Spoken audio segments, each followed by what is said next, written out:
So, what I've been working really hard on for like the last couple, 3 years is what I refer to as training the dark side. The dark side is what happens when you're no longer aerobic. When you're in that race, nobody wins races aerobically. No. They all come out like Right. done. Right. Yeah. So you have to learn to survive in that energy system.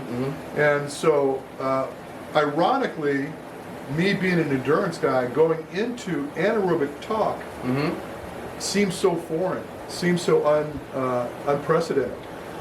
However, I started working with these CrossFitters where their life is completely anaerobic. It is. And started developing the capacity to be more efficient anaerobically, and we're getting crazy results.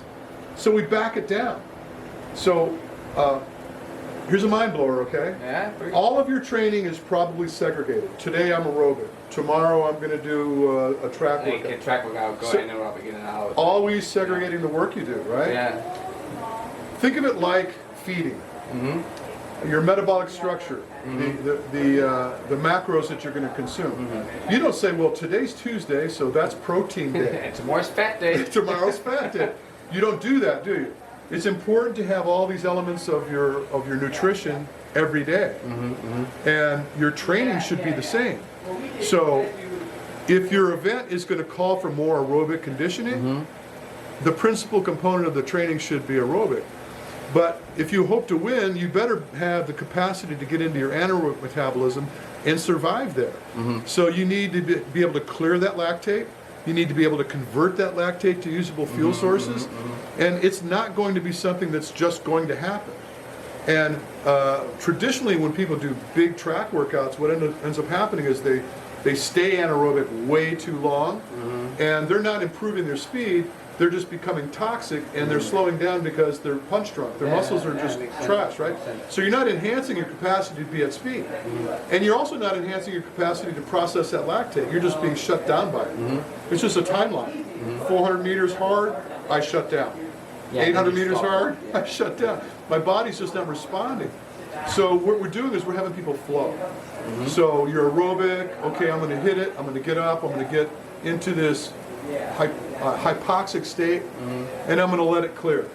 And then I'm going to roll back up a little deeper, and I'm going to let it clear. And so there's no specific timeline for when you're supposed to be anaerobic versus aerobic, but at the end of the workout, all of the principal components should be there. You should have the time where the intensity was there, the time when the aerobic conditioning was there, that tempo mojo that people talk about a lot, that should all be there. Because when you race, that is exactly what you're going to do. That's basically what the Kiwis in Athletic call rolling hills training, right? It could be. Could be. Yeah, it could be. The difference is they're doing it perceptively.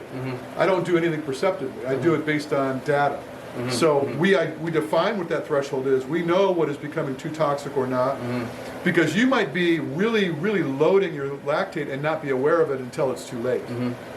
I want to know that I'm starting to get too far deep, and then I want to come out of it before it becomes a problem.